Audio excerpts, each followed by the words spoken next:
नमस्कार। शुरुआत करते हैं बड़ी खबर के साथ जो कानपुर से है, जहां पर कानपुर में वायरल बुखार का कहर देखने को मिल रहा है। हैलेट हॉस्पिटल में 3 लोगों की मौत हो गई है। 24 घंटे में 3 लोगों की जान चली गई है। वायरल बुखार से कई लोग पीड़ित हैं। वायरल बुखार से किडनी भी खराब हो रही है, ये डॉक्टर्स की तरफ से जानकारी दी गई है। ये बड़ी खबर हम आपको कानपुर से बता रहे हैं, जहां पर हैलेट हॉस्पिटल में 3 लोगों की मौत हो गई है। बीते 24 घंटे में वायरल बुखार का कहर देखने को मिल रहा है। हैलेट हॉस्पिटल में भर्ती 3 मरीजों ने दम तोड़ दिया है। बीते 24 घंटे में इन 3 मरीजों की जान गई है। वायरल बुखार से कई लोग अब भी पीड़ित हैं, उन सभी का इलाज चल रहा है और डॉक्टर्स की तरफ से जानकारी दी गई है कि वायरल बुखार से लोगों की किडनी खराब हो रही है। कानपुर से हमारे सहयोगी अमित गंजू हमारे साथ जुड़ चुके हैं। अमित, क्या जानकारी है आपके पास?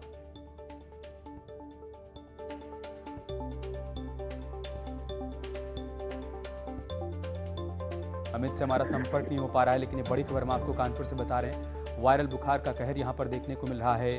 बीते 24 घंटे में 3 मरीजों की जान चली गई है। कानपुर के हैलेट हॉस्पिटल में इन सभी का इलाज चल रहा था और इलाज के दौरान इन तीनों ने दम तोड़ दिया है। वहीं डॉक्टर्स का कहना है कि लोगों की किडनी खराब हो रही है वायरल के चलते, इस वजह से जान जाने के बाद सामने आई है।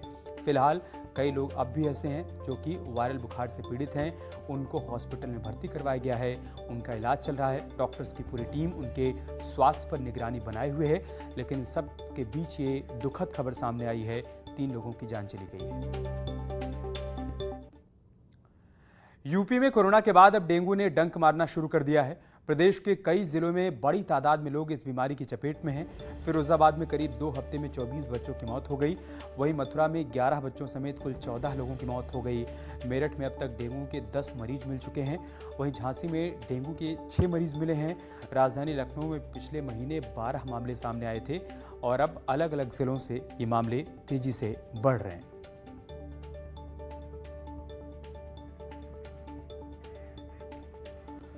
मथुरा में भी डेंगू का कहर जारी है। कान्हा की नगरी में डेंगू का कहर जारी है। मौत का आंकड़ा यहां पर बढ़कर 14 तक पहुंच गया है। आज सुबह 8 साल के एक और बच्चे ने दम तोड़ दिया। अब तक फराह में 11 लोगों की मौत हुई है।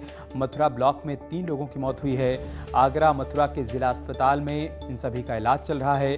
वृंदावन में भी कुछ लोगों को भर्ती करवाया गया है, वहां पर भी संक्रमित लोगों का इलाज चल रहा है। मौत के बढ़ रहे मामलों से लोगों में दहशत का माहौल भी देखने को मिल रहा है। ये बड़ी खबर हम आपको मथुरा से बता रहे हैं, जहां पर आज सुबह 8 साल के एक और बच्चे ने दम तोड़ दिया।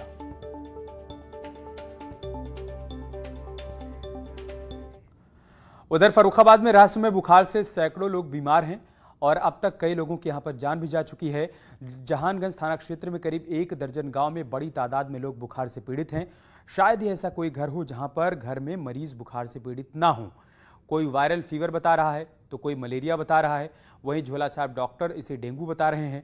सरकारी अस्पतालों में स्वास्थ्य सेवाएं नहीं मिलने के चलते लोग गांव में ही झोलाछाप डॉक्टरों से इलाज करवाने को मजबूर हैं। ग्रामीणों के मुताबिक स्वास्थ्य टीम सिर्फ गांव में पहुंचकर खाना पूर्ति करती है, इस वजह से उनको झोलाछाप डॉक्टर के पास इलाज के लिए जाना पड़ रहा है।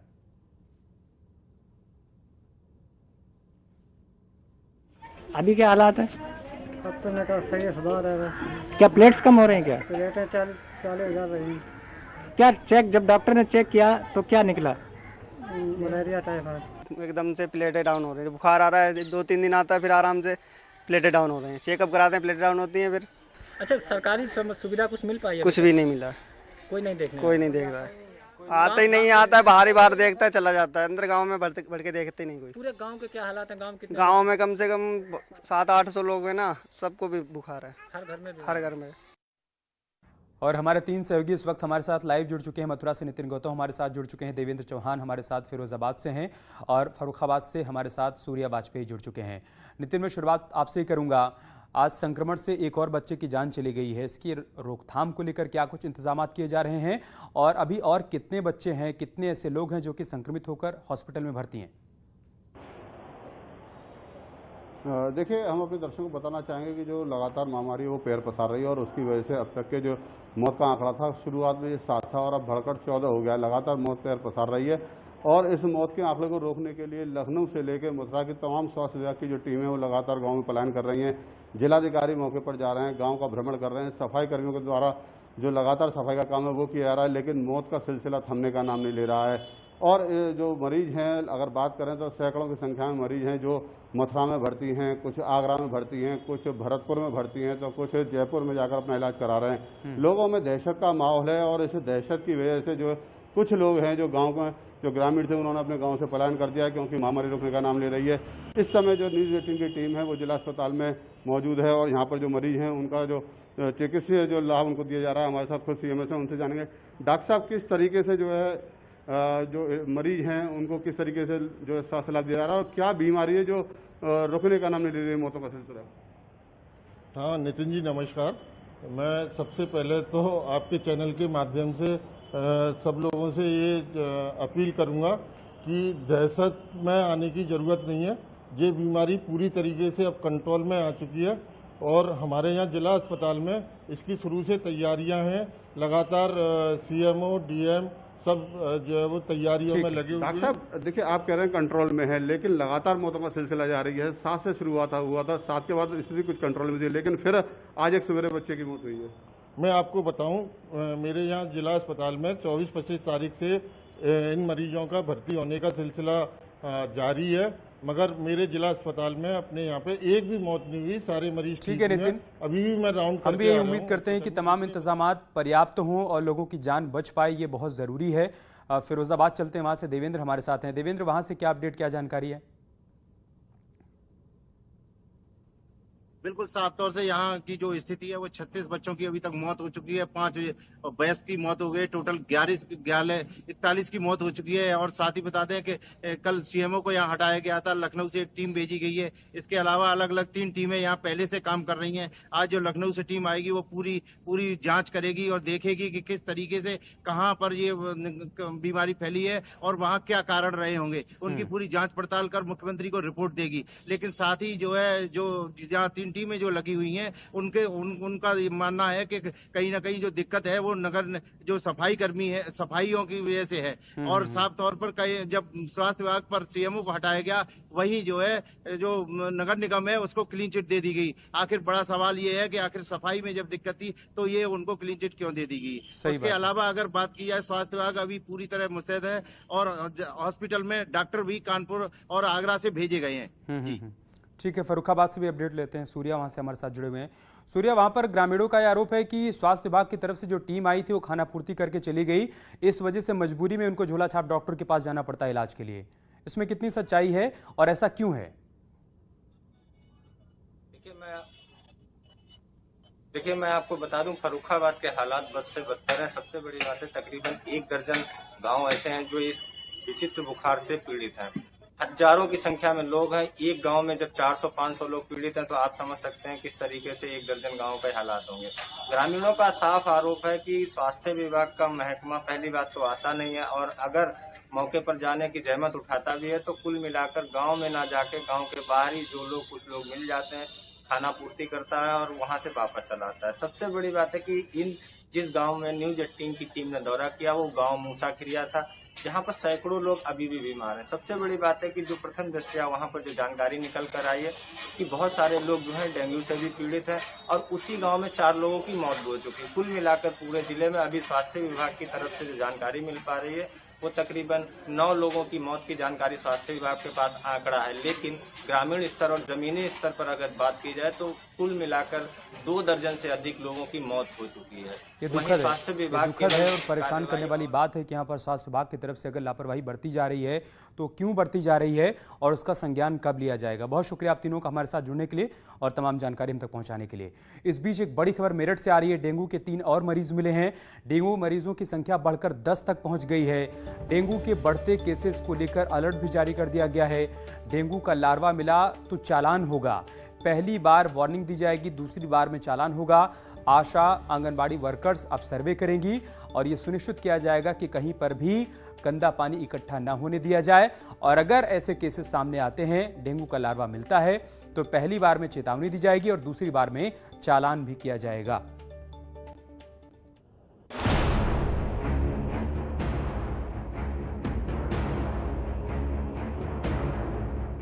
यूपी के कई राज्यों में बाढ़ बारिश के बाद अब डेंगू पैर पसारने लगा है। हाल ही में फिरोजाबाद में डेंगू और बुखार से करीब 40 लोगों की मौत की खबर सामने आई थी।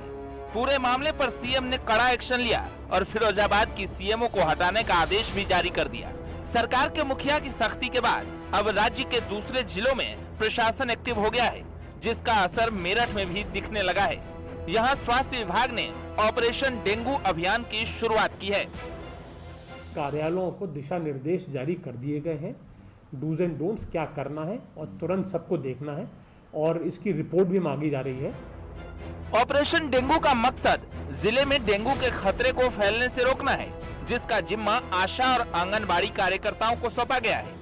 मेरठ के सीएमओ ने आशा और आंगनबाड़ी वर्कर्स को एक टारगेट दिया है, जिसके तहत आशा और आंगनबाड़ी वर्कर्स गांव-गांव जाकर घरों में जल जमाव की स्थिति पर नजर रखेंगे।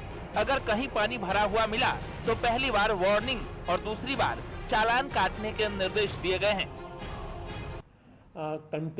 आशा आंगनवाड़ी को लगाया गया है कि कंटेनर सर्वे करने के लिए, जिससे कि लोगों के घर के अंदर जैसे रेफ्रिजरेटर्स हैं और रेफ्रिजरेटर में एक ट्रे होती है उसके अंदर देखना है, कूलर्स हैं, टायर्स हैं, खाली बाहर पड़े यूटेंसिल्स हैं जिसके अंदर बारिश का पानी भर जाता है, वही एक मेन साइट होता है ब्रीडिंग के लिए, मॉस्किटोज़ के लिए, जिसकी वजह से लार्वा पनपता है और ये जो बीमारी होती है लगभग वाटर बॉर्न, मतलब वहीं से ही शुरू होके आगे चलती है।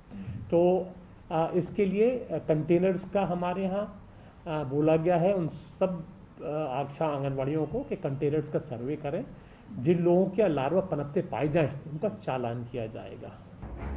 मेरठ में डेंगू के अब तक 7 केस सामने आए हैं। हालांकि स्वास्थ्य विभाग हालत काबू में होने और तैयारियां पूरी होने का दावा कर रहा है।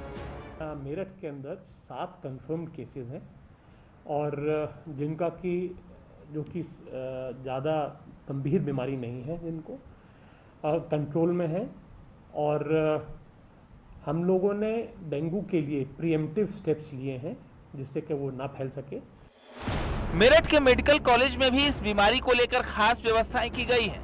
सीएमओ ने बताया कि जिला मलेरिया विभाग की टीम गांव-गांव फॉगिंग और एंटी लार्वा स्प्रे कर रही है ताकि डेंगू, चिकनगुनिया, मलेरिया जैसी बीमारियां पांव पसार न सके। मेरठ से न्यूज 18 के लिए उमेश श्रीवास्तव की रिपोर्ट। इधर दिग्गज अभिनेता नसीरुद्दीन शाह ने एक वीडियो जारी किया है और अफगानिस्तान में तालिबान की सत्ता में वापसी का जश्न मना रहे भारतीय मुसलमानों के एक वर्ग की निंदा की है। इसे खतरनाक बताया है।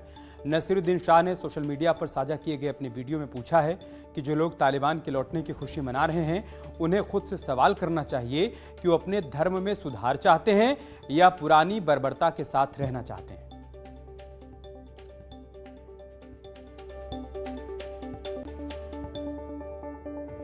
हालांकि अफगानिस्तान में तालिबान का दोबारा हुकूमत पा लेना दुनिया भर के लिए फिक्र का बायस है, इससे कम खतरनाक नहीं है हिंदुस्तानी मुसलमानों के कुछ तबकों का उन वहशियों की वापसी पर जश्न मनाना। आज हर हिंदुस्तानी मुसलमान को अपने आप से ये सवाल पूछना चाहिए कि उसे अपने मजहब में इस्लाह, रिफॉर्म और जिद्दत पसंदी, मॉडर्निटी चाहिए या पिछली सदियों के वहशीपन का इक़दार, वैल्यूज। मैं हिंदुस्तानी मुसलमान हूं और जैसा कि मिर्जा गालिब एक अरसा पहले फरमा गए हैं, मेरा रिश्ता अल्लाह मियां से बेहद बेतकल्लुफ है। मुझे सियासी मजहब की कोई जरूरत नहीं है। हिंदुस्तानी इस्लाम हमेशा दुनिया भर के इस्लाम से मुख्तलिफ रहा है और खुदा वो वक्त न लाए कि वो इतना बदल जाए कि हम उसे पहचान भी न सकें। यार रुक रहे हैं छोटे से ब्रेक के लिए, जल्द लौटेंगे कुछ और खबरों के साथ।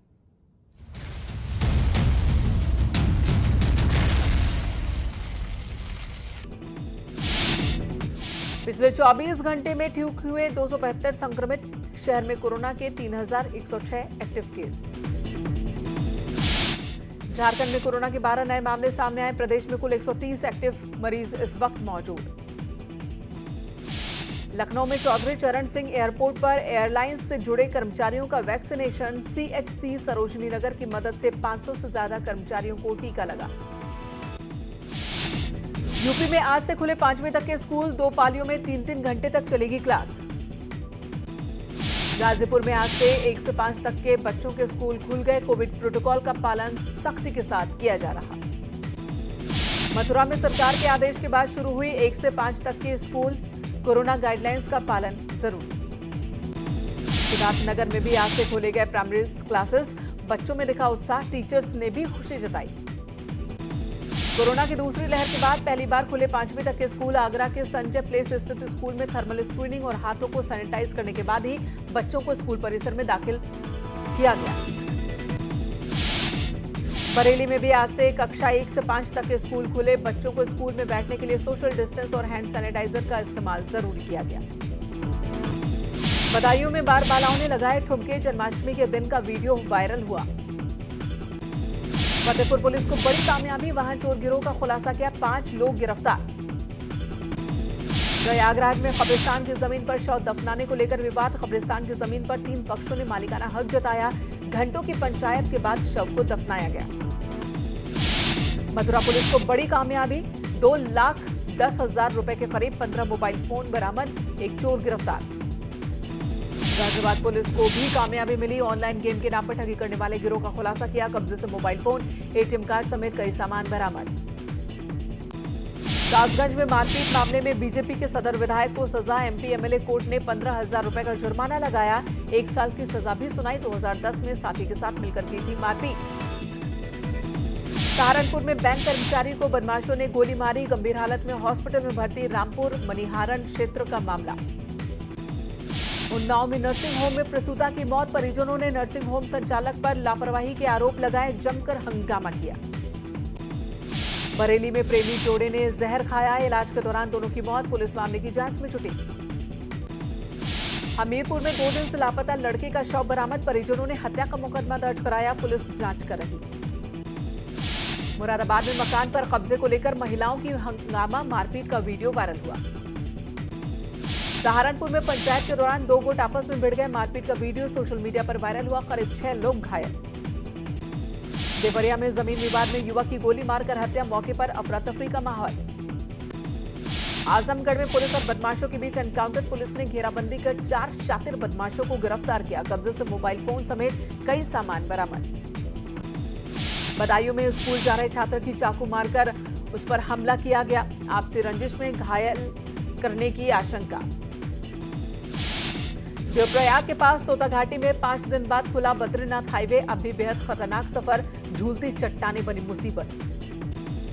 सिद्धार्थनगर में भारी बारिश के बाद चारों तरफ भर गया पानी। अस्पताल और मुख्यालय भी जलमग्न। सिद्धार्थनगर में बाढ़ के पानी में गाय बचाने के चक्कर में एक शख्स की मौत। पुलिस ने शव को कब्जे में लिया।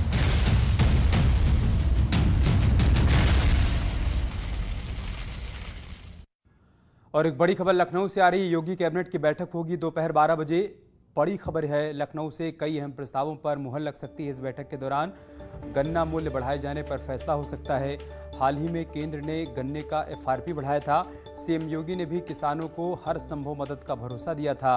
ऐसे में इस बात के संकेत मिल रहे हैं कि आज दोपहर 12 बजे होने वाली इस बैठक में गन्ना मूल्य में बढ़ोतरी के प्रस्ताव पर मुहर लग सकती है।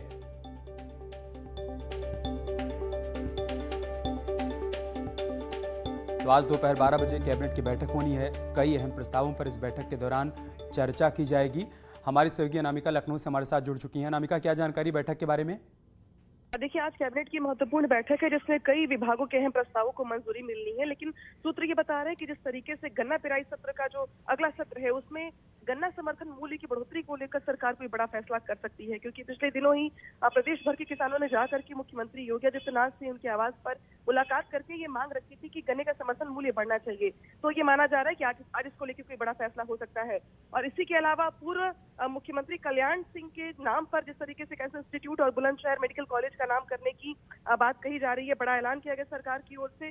तो ये माना जा रहा है कि आज कैबिनेट की बैठक में इन दोनों प्रस्तावों को भी शामिल किया जाएगा और कुछ बड़े ऐलान भी हो सकते हैं। इसके अलावा अलग अलग विभागों के कई अहम प्रस्तावों को मंजूरी मिलने की भी गुंजाइश है। तो ये माना जा रहा है कि 12 बजे जो आज कैबिनेट बैठक होने वाली है वो कई मायनों में महत्वपूर्ण है। बहुत शुक्रिया आपका हमारे साथ जुड़ने के लिए और जानकारी हम तक पहुंचाने के लिए। और अब आपको सीधे जनता दरबार लेकर चलते हैं, जहां पर सीएम योगी आदित्यनाथ इस वक्त फरियादियों की समस्याओं को सुन रहे हैं। जनता दर्शन कार्यक्रम के तहत सीएम योगी यहाँ पर दूर दूर से आए तमाम लोगों की शिकायतों को सुनते हैं और उसके निस्तारण के लिए अधिकारियों को निर्देशित भी करते हैं। उसी की तस्वीरें इस वक्त हम आपको दिखा रहे हैं कि तमाम लोग इस उम्मीद के साथ यहाँ पर पहुँचते हैं कि वो सीधा अपनी शिकायत को, अपनी समस्या को सीएम तक पहुँचा पाएंगे और उसके बाद उन समस्याओं और शिकायतों का निस्तारण भी होगा। और होता भी ऐसा ही है। सीएम योगी जनता दर्शन कार्यक्रम के तहत इन लोगों से बातचीत करते हैं और इनके शिकायती पत्र खुद देखते हैं, देखिए उसको पढ़ भी रहे हैं और उसके बाद अधिकारियों को देते हैं और इनके फौरन निस्तारण का निर्देश भी वो संबंधित अधिकारियों और विभाग को दिया करते हैं। ये कोशिश है सीएम की कि लोगों की शिकायतों को बहुत करीब से जाना जाए, समझा जाए उनकी क्या समस्याएं हैं और उनका जल्द से जल्द समाधान हो पाए। इसी के तहत जनता दर्शन कार्यक्रम का आयोजन किया जाता है। राज्यपाल आनंदीबेन पटेल इटावा में लॉयन सफारी में पहुंची। यहां पर उन्होंने बैटरी कार से लॉयन सफारी का मुआयना किया। करीब 1.5 घंटे तक राज्यपाल लॉयन सफारी में मौजूद रहीं। आपको बता दें कि ये यूपी की सबसे मशहूर लॉयन सफारी है। यहाँ पर बब्बर शेर भी हैं और लॉयन सफारी की तस्वीर बेहद दिलचस्प है। जब यहाँ पर उत्तर प्रदेश की राज्यपाल आनंदीबेन पटेल पहुंची और उन्होंने मुआयना किया है। राज्यपाल श्रीमती आनंदीबेन पटेल इटावा के दौरे पर पहुंची हुई हैं। अब इस समय जो गाड़ियां आप देख रहे हैं वो इटावा सफारी पार्क के भ्रमण करने के लिए आनंदीबेन पटेल अपने काफिले के साथ में जा रही हैं। जो काफिला यहां पर दिखाई दे रहा है वो लॉयन सफारी के प्रवेश द्वार से अंदर जाता हुआ दिख रहा है। जो अभी गाड़ी गई है, जो प्रवेश कर रही है, उसी में राज्यपाल आनंदीबेन पटेल बैठी हुई हैं। सुबह 9 बजे से लेकर के 10:30 बजे तक का एक आयोजन और कार्यक्रम लॉयन सफारी के भीतर लगा करके रखा गया है। जिस तरीके की जानकारियां अंदर खाने से निकल करके सामने आ रही हैं कि आनंदीबेन पटेल अंदर प्राकृतिक चित्रण केंद्र का लोकार्पण करेंगी और करीब जो यहाँ पर वन्य जीव हैं जिसमें शेर, शेरनियाँ, शावक, भालू, हिरन आदि हैं, उनको भी देखेंगी। इसके अलावा जो लॉयन सफारी का निर्माण हुआ उसको भी देखने और समझने की कोशिश करेंगी। हालांकि उनका जो आयोजन कार्यक्रम है वो पूरे दिन चलेगा और कल भी वो इटावा के जिला जेल का अवलोकन और निरीक्षण करेंगी। तो जिस तरीके की यहाँ पर जो तैयारियाँ देखी जा रही हैं, जो काफिला जाता हुआ दिखाई दे रहा है, उसको लगता है कि पूरी मुस्तैदी और चुस्ती यहाँ पर आनंदीबेन पटेल राज्यपाल के दौरे को लेकर के बनी हुई है। दिनेश शाक्य, न्यूज़ 18 इटावा। और चलिए इसके साथ इस बुलेटिन में इतना ही। खबरें जारी हैं, आप बने रहिए हमारे साथ। नमस्कार।